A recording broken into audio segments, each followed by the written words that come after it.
السلام علیکم دوستو. آج 3 مسائل پہ آپ سے مخاطب ہوں. ایک تو بلوچستان میں درہ بولان میں سبی کے قریب جعفر ایکسپریس پر بلوچستان لبریشن آرمی کا حملہ، اس کو بازیاب کرنے کے لیے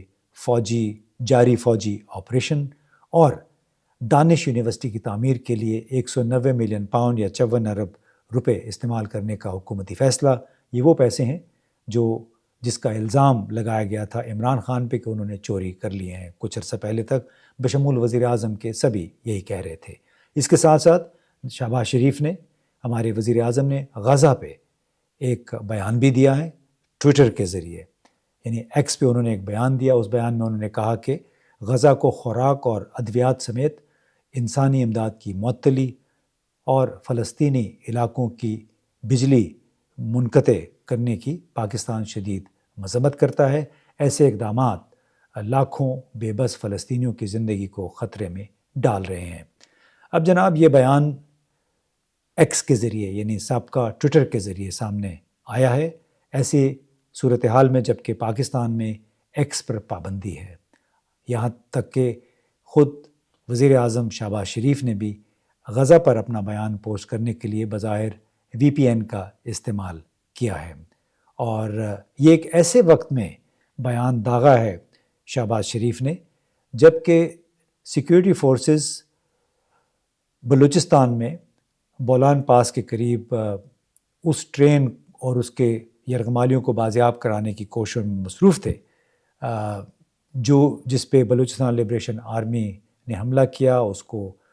مکمل ٹرین کو یرغمال بنا لیا. اس میں کوئی 400 سے زائد افراد بتایا گیا ہے سوار تھے. اور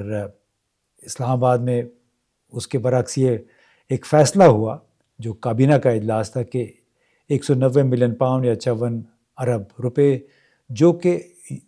برطانیہ کی نیشنل کرائم ایجنسی سے سپریم کورٹ کے اکاؤنٹ میں آئے تھے. اور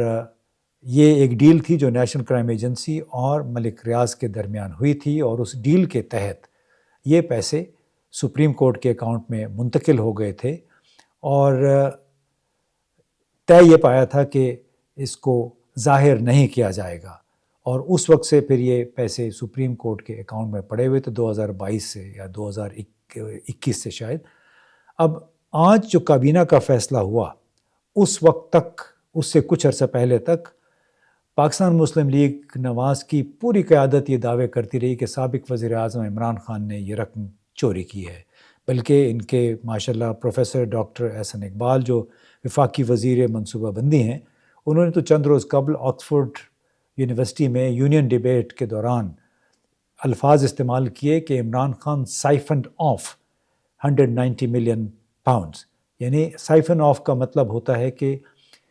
چوری کرنا. یعنی انہوں نے الزام یہ کہا کہ عمران خان نے 190 ملین پاؤنڈ چوری کیے. لیکن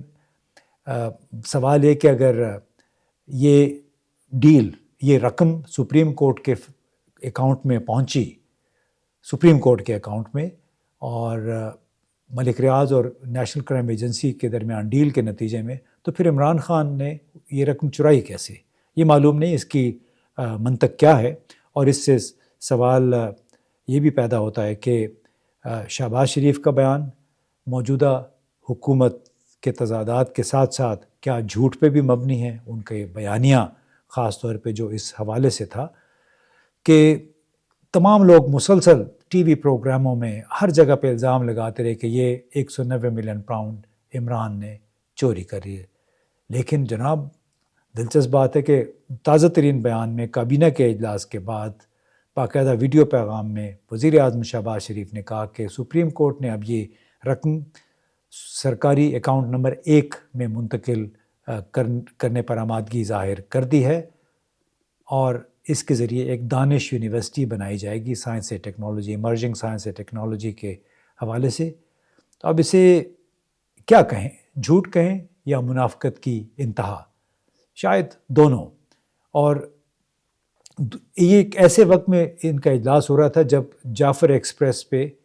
جو مسافر ٹرین اس پہ حملہ ہو چکا تھا، اور اس وقت بلکہ ٹرین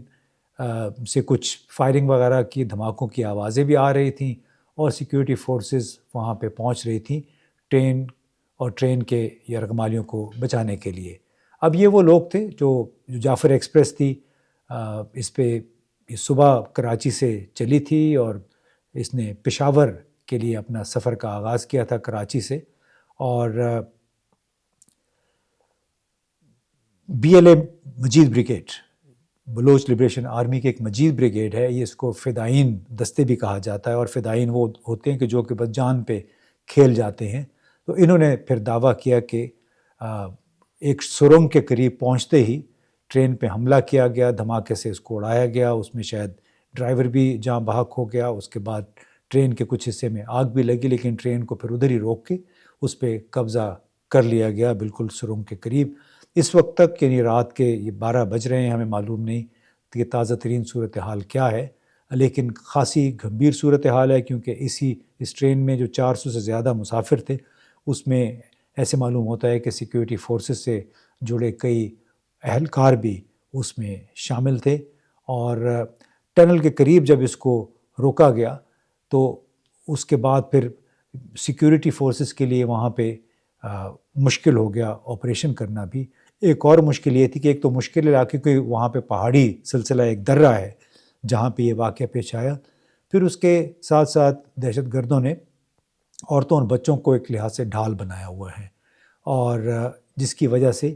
یہ آپریشن ابھی انتہائی مشکل ہوتا نظر آ رہا ہے۔ بی ایل اے کی مجید بریگیڈ نے تو یہ اعلان کیا کہ انہوں نے بچوں اور عورتوں کو چھوڑ دیا ہے، لیکن سیکیورٹی ذرائع جو سرکاری سیکیورٹی ذرائع ہیں ان کا یہ کہنا ہے کہ عورتوں اور بچوں کو ڈھال بنا کے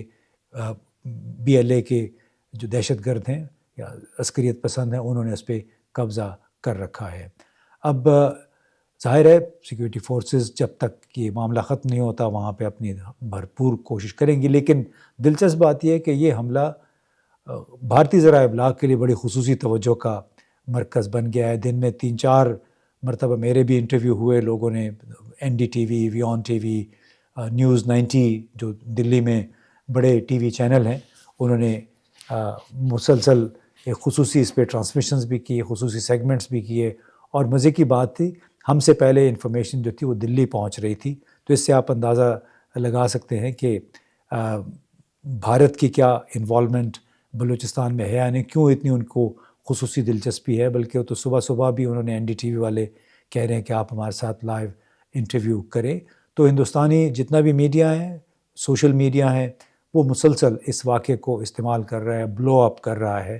یہ بتانے کے لیے کہ بلوچستان میں ایک آگ لگی ہوئی ہے، اور اس میں Baloch liberation army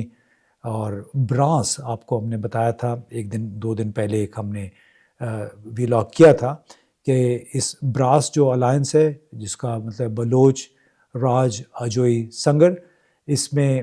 liberation army کے علاوہ Baloch liberation front, Baloch Republican army, Sindhi آزادی پسند تنظیم اور سندھو دیش ریولوشنری آرمی، یہ سب تنظیمیں اس میں شامل ہیں، اور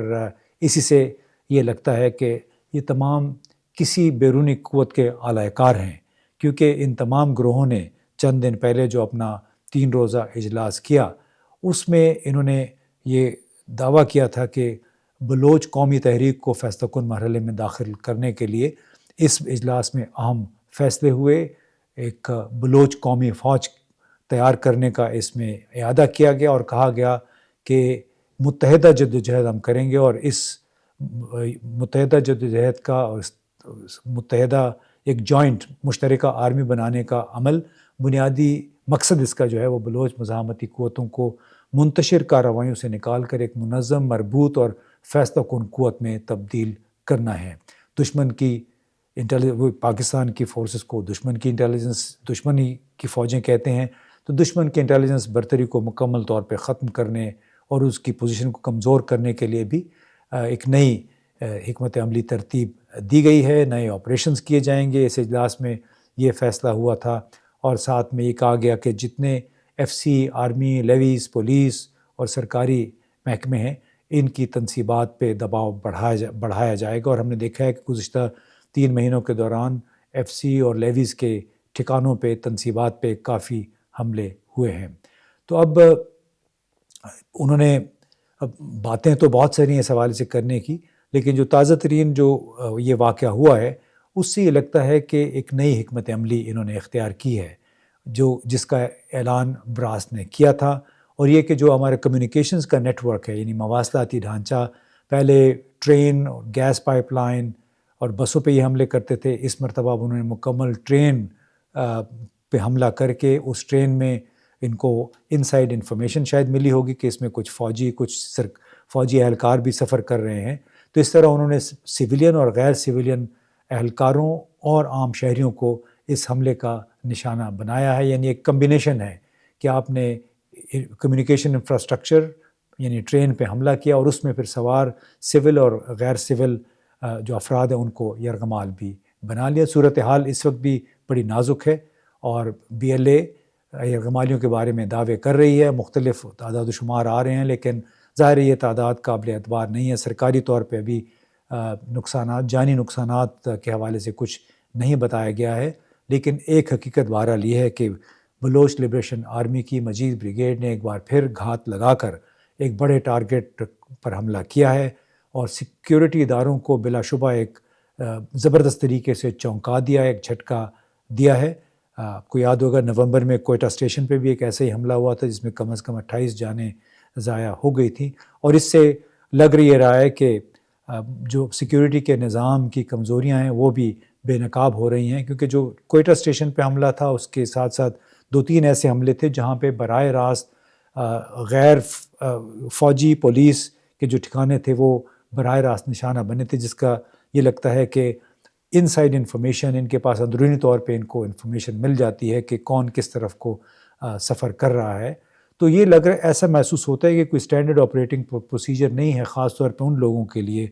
سیکیورٹی فورسز کے ان افراد کے لیے جو گروپس کی صورت میں گھروں کو جا رہے ہوتے ہیں یا گھروں سے واپس ڈیوٹی پہ آ رہے ہوتے ہیں۔ تو اب ایک تمام پاکستانی یہ سوال بھی پوچھ رہے ہیں کہ کیا وقت آ گیا ہے کہ صرف محض ایک مخالف سیاسی جماعت اور اس کے سربراہ عمران خان پر توجہ مرکوز کرنے کی بجائے ان گروہوں پر توجہ کی جائے جو پاکستان کے لیے، پاکستان کی سلامتی کے لیے، عام عوام کے لیے ایک خطرہ بن چکے ہیں۔